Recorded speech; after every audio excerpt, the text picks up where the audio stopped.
After working in management consulting and ZS Associates for almost 3 years, one of the most frequently asked questions I get is, what does ZS do? So today I want to tell you a little about my time working at the firm and 5 little known facts that you most probably did not know about the company, including the hidden reason why people are leaving the company. Hey, listen, I quit. So watch until the end to know why. This is the first in what's going to be a series of videos that I'm going to upload talking about my experience working in management consulting and ZS Associates in specific. But let's get right into it. Number 1. The best way to start off this list is to talk about the name itself. ZS is an acronym that stands for the initials of the founders of the company, Andrew Zoltners and Prabha Sinha. Maybe I can cover their history and backstory in another video, but both were professors in the Kellogg School of Management when in 1982 they founded ZS Associates. Interestingly enough, they created this formula for pharmaceutical companies to help them make better decisions with their sales representatives. Also notice that I call it Z and not Z. That's because in the US, the letter Z is pronounced as Z. This brings me to point number 2. Embarrassingly enough, I did not know enough about what ZS did before I actually joined. ZS is a consulting company that primarily focuses on clients in the pharmaceutical industry, especially in the US, meaning they advise drug manufacturing companies based out of the US about sales and marketing decisions. This might make you wonder, if ZS has most of its clients in the US, then what the hell is it doing in India? About 40 to 50% of ZS's employees are in India, by my best estimate. And although I wouldn't call it an American company, it's not an Indian company either. It's just as much from India as it is from the US. This brings me to point number 3, the location. Now I can go on and on about all of the fancy offices that ZS has in different locations, but honestly, if you're a fresh graduate or you're still in college looking to join ZS, I'm pretty sure all you care about is the locations in India. ZS is in 3 cities in India, in Bangalore, in Gurgaon, and in Pune.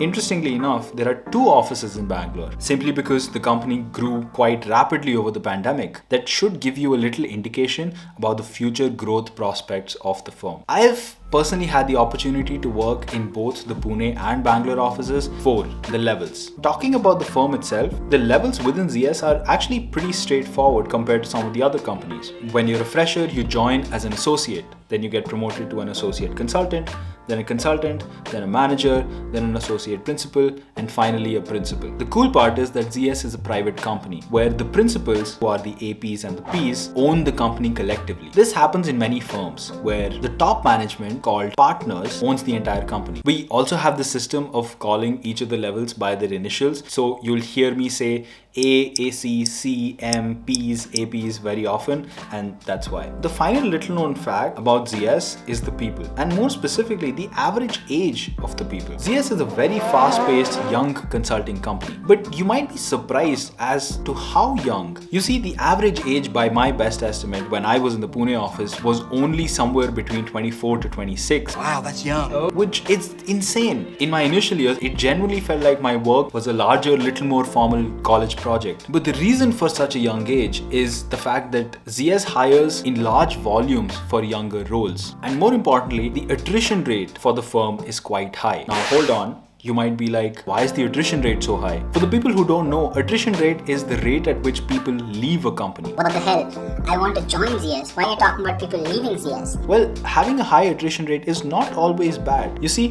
ZS has a high attrition rate simply because very often the exit opportunities are just too good to leave up. I've had team members leave ZS to join top IIMs, Ivy League MBA colleges, one of the big 4 consulting companies, big startups. Point is that the brand value of ZS is so high that a lot of people use that experience working here to go chase down their bigger aspirations. And that's it. Those are 5 little known facts about ZS Associates. And like I mentioned earlier in the video, this is going to be a first in a series of videos about everything ZS. Will hopefully help you get a better idea about the behind the scenes of working there. If you like this video, do give it a thumbs up, and more importantly, subscribe to my channel and let me know if you have any other specific questions that you'd like me to answer about ZS or management consulting or anything else really. I like giving out Gyan. But until next time, Gyan batao, Gyan badao.